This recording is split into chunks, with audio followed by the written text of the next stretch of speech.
ओम शांति। सभी मीठे भाई बहनों को गुड मॉर्निंग, नमस्कार। आज 5/5/2021 प्रातः मुरली ओम शांति बाप दादा मधुबन। बाबा कहते हैं, मीठे बच्चे श्रीमत पर चलकर सबको सुख दो। आसुरी मत पर दुख देते आए हो, अब सुख दो और सुख लो। प्रश्न है, बुद्धिमान बच्चे किस राज को समझने के कारण ऊंच पद पाने का पुरुषार्थ करते हैं? बाबा का उत्तर है, वे समझते हैं कि यह दुख और सुख, हार और जीत का खेल है। अभी आधा कल्प सुख का खेल चलने वाला है, वहाँ किसी भी प्रकार का दुख नहीं होगा। अब नई राजधानी आने वाली है, उसके लिए बाप अपना परम धाम छोड़ हम बच्चों को पढ़ाने आए हैं। अब पुरुषार्थ कर ऊंच पद लेना ही है। गीत है, बदल जाए दुनिया न बदलेंगे हम। ओम शांति। मीठे मीठे बच्चों ने अर्थ समझा। यहाँ कोई कसम खाने की दरकार नहीं है, यह तो आत्मा में समझ चाहिए। आत्मा तमो प्रधान होने के कारण बिल्कुल ही बेसमझ हो गई है। बच्चे जानते हैं हम कितने बेसमझ थे, अब कितने समझदार बने हैं। दूसरे सत्संग आदि में यह बातें होती नहीं। वह शास्त्र रामायण आदि पढ़ते हैं, एक कान से सुने दूसरे कान से निकल जाता है, कोई प्राप्ति नहीं। यज्ञ तप दान पुण्य आदि बहुत करते हैं, धक्के खाते रहते हैं और प्राप्ति कुछ भी नहीं। इस दुनिया में कोई को सुख है नहीं, अब बाप सारी समझ देते हैं। मनुष्य तो बिल्कुल ही घोर अंधेरे में हैं। भक्ति मार्ग वाले भी याद करते रहते हैं, हे दुख हरता, हे सुख करता, सद्गति दाता। देखो दुनिया में क्या लग पड़ा है, किसी को भी यह पता नहीं है कि बाप कौन है, बाप से क्या वर्षा मिलता है। बेहद के बाप को जानते ही नहीं, धक्के खाते रहते हैं शांति के लिए। अब यह किसने कहा कि मन की शांति चाहिए? आत्मा कहती है। यह भी मनुष्य नहीं जानते। देह अभिमान है ना, साधु संत आदि सब दुखी है, सब शांति चाहते हैं। बीमारी आदि तो साधु संतों को भी होती है, एक्सीडेंट होते हैं। दुनिया में दुख के सिवाय और कुछ तो है नहीं। अभी तुम बुद्धिमान बने हो, बाप ने समझाया है। ड्रामा के अंदर नई दुनिया और पुरानी दुनिया, सुख और दुख का खेल बना है। बाप ने तुम्हारी बुद्धि का ताला खोला है और सब मनुष्य मात्र की बुद्धि को गोदरेज का ताला लगा हुआ है। बिल्कुल ही तमो प्रधान बुद्धि है। तुम बच्चे नंबरवार पुरुषार्थ अनुसार जानते हो, बरोबर बेहद का बाप मिला है। वह हमको सृष्टि के आदि मध्य अंत का राज सुनाते हैं कि यह खेल कैसे बना हुआ है। जब सुख होता है तब दुख का नाम निशान नहीं होता। तुम बच्चों की बुद्धि में है कि हम बाप से सुख शांति संपत्ति का वर्षा ले रहे हैं। सतयुग से लेकर त्रेता अंत तक कोई दुख नहीं होगा। अब तुम रोशनी में हो, तुम पुरुषार्थ कर रहे हो, अपनी राजधानी में एक दो से ऊंच पद पाए। यह स्कूल है बेहद का, बेहद का बाप पढ़ाते हैं।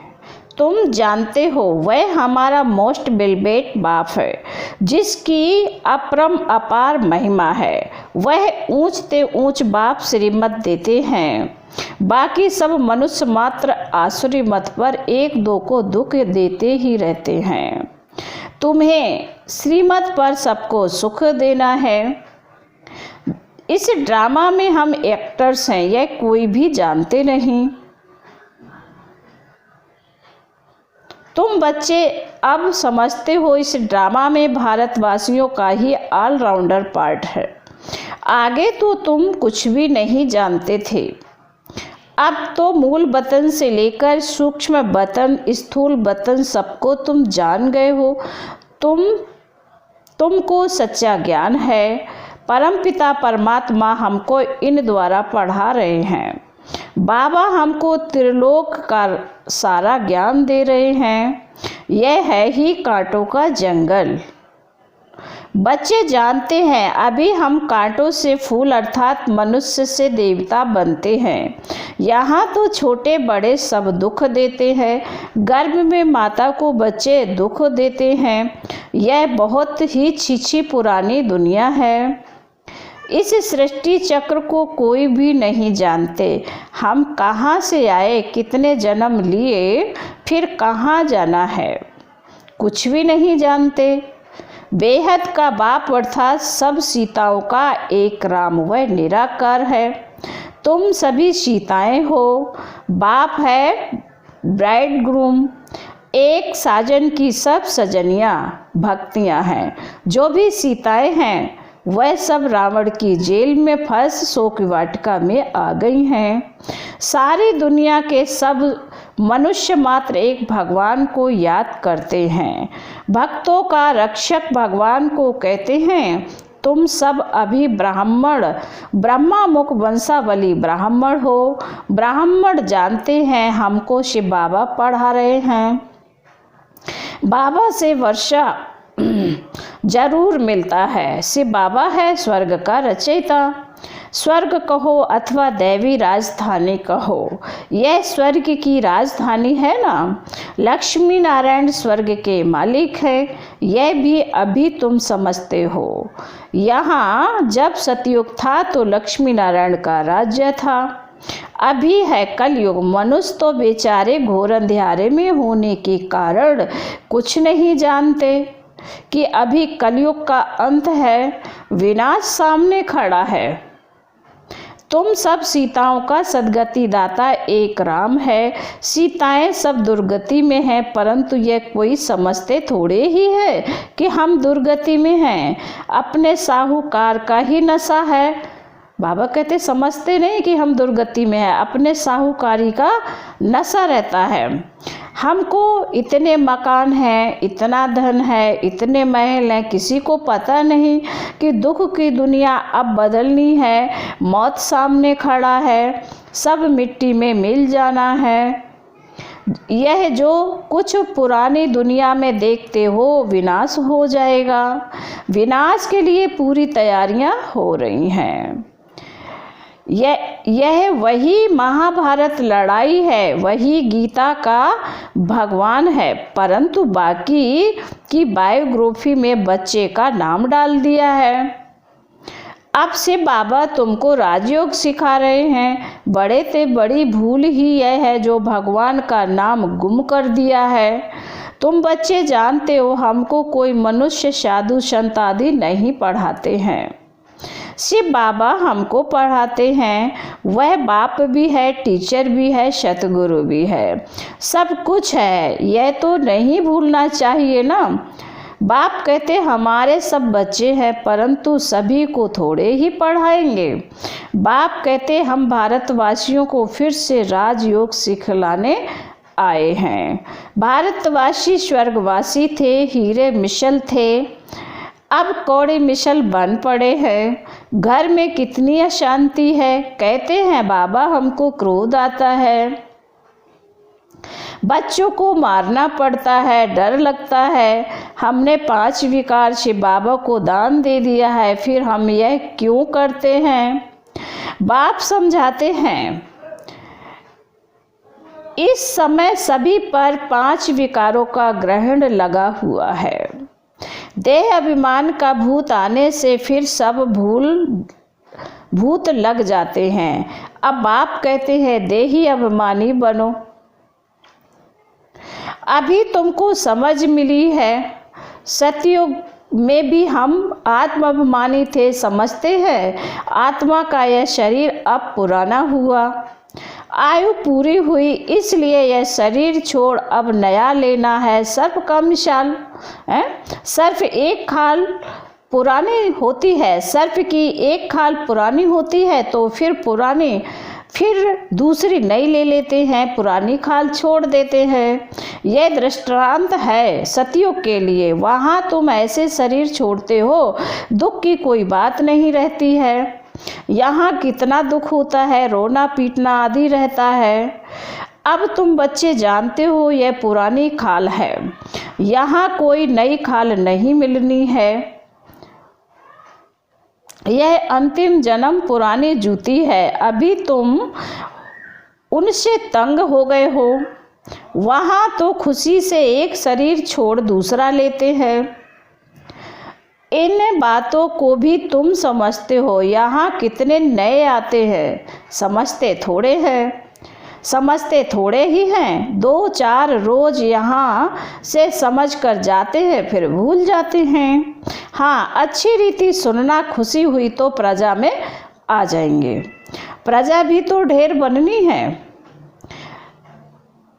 यह है ईश्वर का दर अथवा घर। तुम ईश्वर के घर में बैठे हो। परमपिता अपना परम धाम छोड़ यहाँ साधारण तन में आकर बैठे हैं। वहाँ तो बाप के पास आत्माएं रहती हैं। यहाँ संगम पर बाबा खुद आया हुआ है। बाबा ने कहा परम धाम में बाप के पास सभी आत्माएं रहती हैं, और यहाँ बाबा कहते हैं कि बाबा खुद आया है।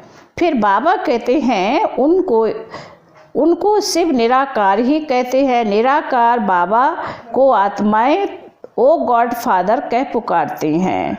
मनुष्य विगर समझ के कह देते हैं ओ गॉड फादर। इन लक्ष्मी नारायण को भी यूरोपियन लोग भागवती भगवान कहते हैं। इनको ऐसा किसने बनाया? इन देवताओं को कहते हैं आप सर्वगुण संपन्न 16 कला संपूर्ण हो। फिर खुद को क्या कहते हैं? यह नहीं जानते कि यह भी मनुष्य हैं। भारत में ही राज्य करके गए हैं, उनके आगे जाकर महिमा गाते हैं, अपने को नीच पापी कहते रहते हैं। कृष्ण के मंदिर में भी जाकर महिमा करेंगे, शिव की यह महिमा नहीं करेंगे। उनकी महिमा अलग है। अक्सर करके शिव के पास जाते हैं तो कहते हैं भर दो झोली, फिर कह देते हैं वह भांग पीने वाला है, धतूरा खाने वाला है। अरे वहाँ भांग धतूरा कहाँ से आई? कुछ भी समझ नहीं। मांगते रहते हैं पति चाहिए, यह चाहिए। दीप माला पर भी लक्ष्मी का आवाहन करते हैं। वह है कौन यह किसको भी पता नहीं है। 8-10 भुजाएं कभी होती हैं क्या? यह चतुर्भुज रूप दिखाते हैं क्योंकि प्रवृत्ति मार्ग है। उनका नाम विष्णु रख दिया है। लक्ष्मी नारायण तो सतयुग में रहते हैं। मनुष्य को यह पता नहीं कि विष्णु के दो रूप लक्ष्मी नारायण द्वारा पालना होती है। चित्रों में लक्ष्मी को 4 भुजाएं दे देते हैं।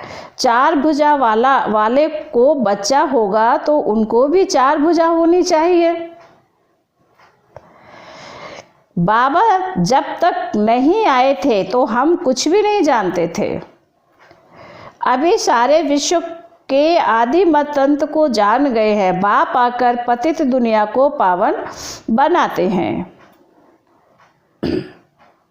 बुलाते भी है हे पतित पावन आओ। अब परमात्मा कैसे आए, कैसे आकर पतों को पावन बनाए? बाप कहते हैं 5000 वर्ष पहले हमने दैवी स्वराज्य बनाया था। फिर तुमने 84 जन्म कैसे लिए? यह समझ आगे तुम्हारी बुद्धि में बिल्कुल नहीं थी। इस ब्रह्मा को भी पता नहीं था। राधे कृष्ण लक्ष्मी नारायण की पूजा करते रहते, परंतु यह भी नहीं पता कि राधे कृष्ण ही स्वयंवर के बाद लक्ष्मी नारायण बने। इसलिए प्रिंसेस राधे प्रिंस कृष्ण कहा जाता है। स्वयंवर के बाद महाराजा महारानी बनते हैं। यह जो खुद बन रहे हैं उनको भी पता नहीं था। भल कोई को दीदार भी होता है परंतु कुछ भी समझते नहीं हैं। फिर भी भक्तों की भावना अल्पकाल के लिए पूरी करने मैं साक्षात्कार कराता हूँ। यहाँ तो ध्यान दीदार की बात ही नहीं है। बाप तो समझाते हैं साक्षात्कार में माया प्रवेश कर लेगी तो तुम पदभ्रष्ट हो पड़ेंगे। बहुत आकर कहते हैं हमको शिव बाबा का साक्षात्कार हो। अरे तुमको समझाया जाता है। फायर फ्लाई कितना छोटा होता है, आँखों से देखा जाता है। आत्मा तो उससे भी छोटी बिंदी है। जैसे आत्मा है वैसे ही परमात्मा का रूप है। साक्षात्कार भी होगा तो उसी छोटी बिंदी का होगा। यह तो छोटी सी बिंदी है जो भ्रकुटी के बीच में रहती है। आत्मा का साक्षात्कार हो तो भी समझेंगे कुछ नहीं। तुम बच्चे जानते हो अभी हम शिव बाबा की संतान हैं। सब ब्रह्मा कुमार कुमारियां शिव बाबा से वर्षा ले रहे हैं। हमारी एम ऑब्जेक्ट ही यह है। स्टूडेंट्स है ना, तुम कहते हो बाप से सहज राजयोग सीखने आए हैं। यह एम ऑब्जेक्ट है, यह बच्चों को भूलना नहीं चाहिए। भक्ति मार्ग में भक्त लोग देवताओं के चित्र साथ में रखते हैं। फिर तुमको यह त्रिमूर्ति का चित्र पॉकेट में रखना चाहिए। इस शिव बाबा द्वारा हम यह लक्ष्मी नारायण बन रहे हैं। अच्छा, मीठे मीठे शिकीले दे बच्चों प्रति माता पिता बाप दादा का याद प्यार और गुड मॉर्निंग। रूहानी बाप की रूहानी बच्चों को नमस्ते। हम रूहानी बच्चों की रूहानी बाप दादा को याद प्यार और नमस्ते नमस्ते नमस्ते। ओम शांति। धारणा के लिए मुख्य बाबा ने कहा है नंबर 1, शिव बाबा को विकारों का दान देकर फिर कभी वापस नहीं लेना। देह अभिमान के भूत से बचना है। इस भूत से सब भूत आ जाते हैं, इसलिए आत्म अभिमानी बनने का अभ्यास करना है। नंबर 2, ध्यान दीदार की आस नहीं रखनी है। एम ऑब्जेक्ट को सामने रख पुरुषार्थ करना है। श्रीमत पर सबको सुख देना है। फिर वरदान है आज का, स्वयं की स्मृति में रहे। अपने हर कर्म को संयम यानी नियम बनाने वाले अथॉरिटी स्वरूप भव। स्वयं की स्मृति में रहे, अपने हर कार्य को संयम नियम बनाने वाले अथॉरिटी स्वरूप भाव। स्पष्टीकरण है, जैसे साकार में स्वयं की स्मृति में रहने से जो कर्म किया वही ब्राह्मण परिवार का संयम बन गया। स्वयं के नशे में रहने के कारण अथॉरिटी से कह सकते थे कि अगर साकार द्वारा कोई उल्टा कर्म भी हो गया तो सुलटा कर देंगे। स्वयं के स्वरूप की स्मृति में रहने से यह नशा रहता है कि कोई कर्म उल्टा हो ही नहीं सकता। अब बच्चे भी जब स्वयं की स्थिति में स्थित रहो, बाबा कहते आप बच्चे भी जब स्वयं की स्थिति में स्थित रहो तो जो संकल्प चलेगा, जो बोल बोलेंगे, वह कर्म करेंगे, वही संयम नियम बन जाएगा। स्लोगन है, पवित्रता का पिल्लर मजबूत करो। पवित्रता का पिल्लर मजबूत करो तो यह पिलर लाइट हाउस का काम करता रहेगा। ओम शांति, ओम शांति, ओम शांति।